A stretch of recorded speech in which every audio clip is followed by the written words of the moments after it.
ethical and organic innovation in handicraft industry, perpetuating the essence of heritage in chicken curry by Jaspal Kalra is an ode to the artisans and craftsmanship of an ancient embroidery of India. India is a land of exquisite majesty, rich with its traditions of dance, murals of Ajanta, sculptures of Khajuraho, Patola of Patan, Kalamkari of Machilipatnam, Ajrak of Sindh and chicken of Awadh, with stories embedded in each art form. Indian crafts have a long drawn history, starting from Harappan civilization in 3000 BC and still form the second largest employment sector after agriculture. Chicken curry is one such craft practiced presently in Lucknow, region of northern India. It's known for its delicacy, minuteness, evenness, and its subtle appearance. I have chosen chicken curry, which is characterized by contrast of textures with a play of transparency and opacity through minute stitches. The color does not have any role in its appeal as it's done with the royalty of white. Some far-fetched interpretations of ancient texts suggest that chicken curry dates back to the 3rd century BC, or the Ajanta rock paintings show early examples of this embroidery. Some stitches seem to be a replication of decoration done on the potteries of Kushan and Gupta era of 5th-6th century AD. This craft is even referred in the literatures of Harshvardhan and Chandragupta Maurya period. Chicken curry became the royal embroidery during the Nawabs of 17th century, and still it was white on white as it was the color of royalty. It is practiced in Lucknow, which is known for courtly manners, beautiful gardens, poetry, music, and fine cuisine, patronized by the Persian-loving Shia Nawabs of the city. The making of chicken is not just about embroidering fabric. It's a saga of various craft traditions which incorporates carving out on shisham wood to make blocks. These have specific representation for each stitch, which is used for printing designs on the fabric. The embroiderer uses his creativity to embellish on the printed layout, and this is the longest phase of this art. In this phase, it may pass through various embroiderers depending on the number of stitches incorporated in it. This embroidered sample is then bleached and washed by a special process to remove printing and stains. This craft was practiced in the confines of imperial palaces, and innovation was the fame of the artisans involved, as their daily needs were taken care by the aristocracy. With industrialization, this heritage lost touch with its sources of raw materials and its processing to cater to the expectations of swiftness, sameness, regularity, and standardization. The objectives of this paper are listed below, analyzing and archiving of the significance of designs, reinstating the techniques to promote experimenting, inferences, and expression to revive a model of self-innovation and a vision of restoration of the sustainable design practices. This paper is an assemblage of views and working with artisans through surveys and their validation through literature and conclusion into a vision.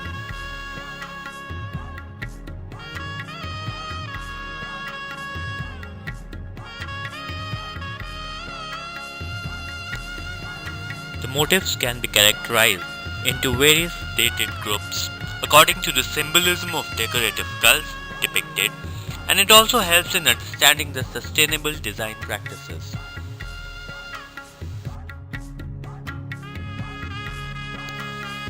Rivers and mountains are represented in their abstracted forms.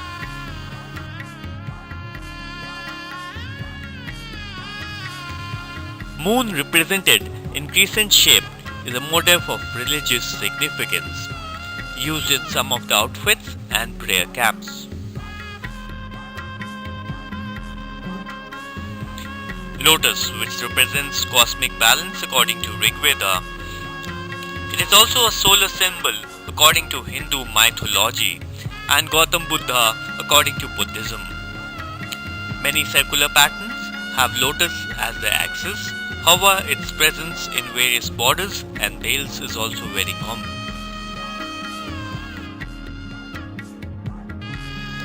Marigold and lilies in stylized form are a common occurrence.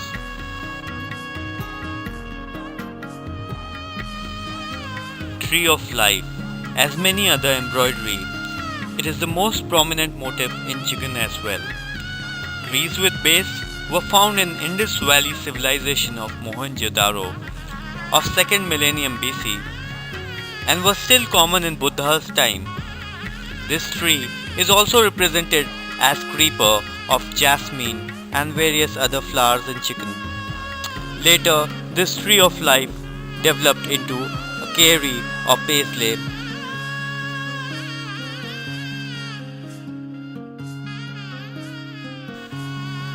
Though popular belief amongst artisans is that keri represents mango, and others believe that it came from Persia.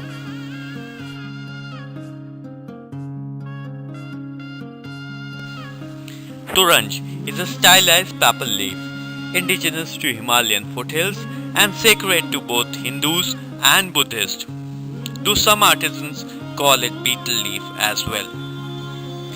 Fish is represented both in realistic form as well as symbolically as array of arrows.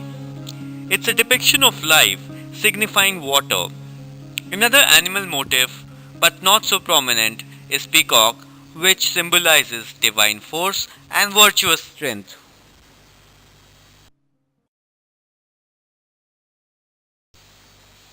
The understanding of these symbolism could improve if the context of religious influences is looked into. This region of Ganga basin saw the golden era of Hindu rulers and Buddhist religious movements. The Islamic movements came with invaders and Nawabs.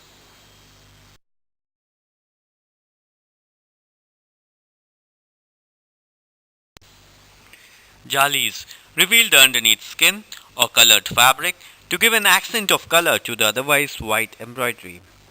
These jalis became prominent in architecture of India. These represent the geometric designs of Arabic architecture, where representation of organic forms is prohibited according to interpretation of certain Islamic texts. Jali is an extension of calligraphy. Java is a triangle and could be symbolic of protective power, invoked in applique chevrons. Another prominent applique motif of European influence is star, colloquially called tara. The stitches played an inherent role in creating textures, and the names speak a language common to ladies of harems, supporting the fact that this craft was patronized by Nawabs of the 17th century, and possibly it also got its name from that era. Some interesting connotations of shapes are Chameli Fool for jasmine, Karan Fool, which is a Rig Vedic ornament, Dhania for coriander leaf, Muri for puffed rice. And other common names are Rojan, Ghas Fool, and various jalis or trellis.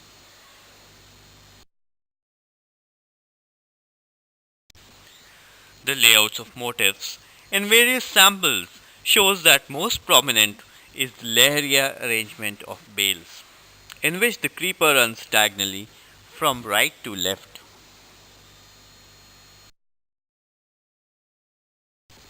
The serrated arrangement of booties is also a layout commonly used by artisans.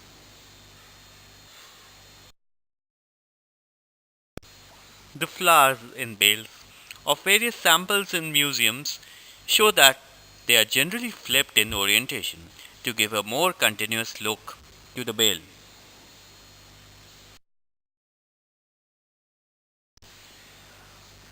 a look into the sustainable techniques of this traditional age-old craft.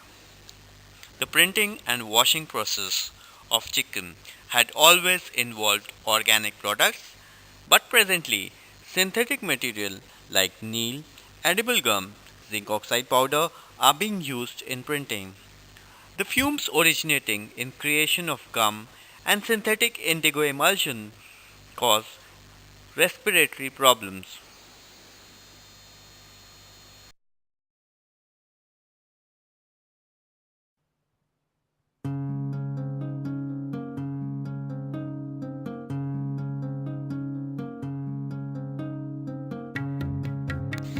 Bleaching was done with goat dung and rehu, which is an acidic salt extracted from earth. Some washermen even mention use of rita, which is scientifically called yucca aleta, for washing.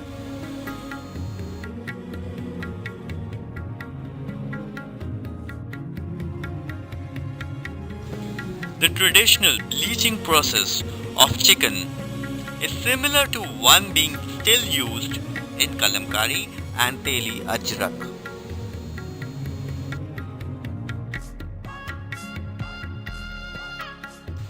The washing is done by thrashing fabric on washboards in river water. It is then steamed overnight.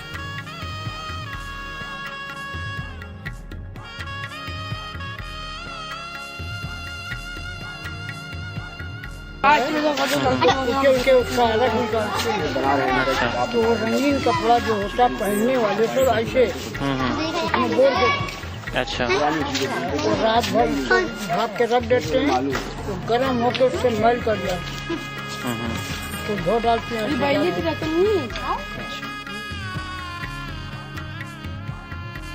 पर रखे दिन भर हैं रखे रहेंगे। और भट्टी बनती है एक पतीला तांबे का उसको गाड़ दिया चबूतरे पर और नीचे आगी जलाने का वो रखा तो आगी जलाएंगे तो उस पतीले में लगे पानी उसका पानी खौलेगा तो वो सब भाप देगा।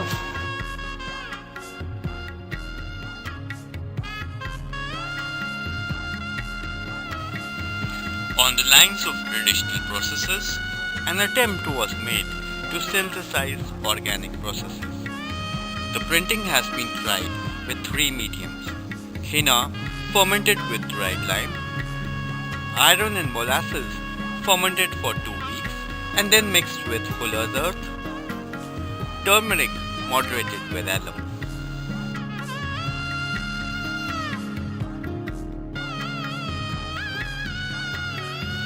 The printed samples were bleached with cow dung.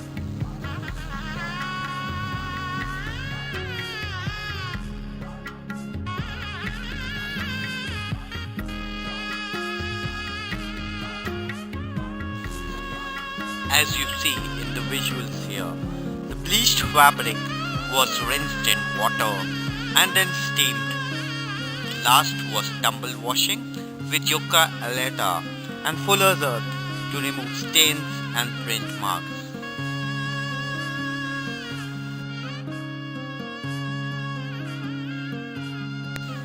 A comparative behavior of all swatches is tabulated here. Bleaching was achieved best in samples printed with henna, and her additional physical property noticed was the cotton fabric developed mild luster and softness after the completion of this process. The natural bleaching was also tried on prevalent chicken samples, which have been printed using synthetic indigo and gum. The results showed that they are equally workable. The results are being discussed here, and efforts are on to motivate some artisans to adopt these practices.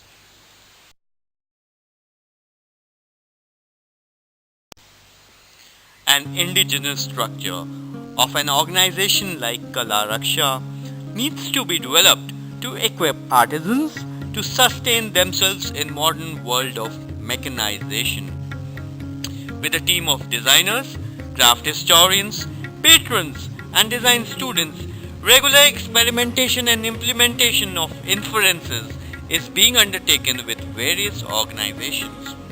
The revival project has not yet structured itself into a cluster, but certain small projects are assisting in evolving a framework which will lead to a further growth in this handicraft sector.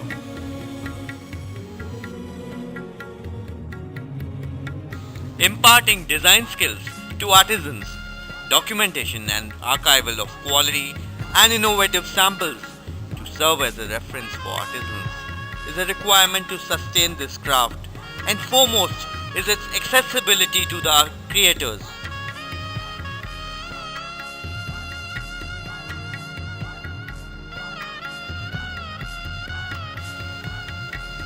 The research on this project is owing to numerous organizations, individuals and friends whom I would like to acknowledge.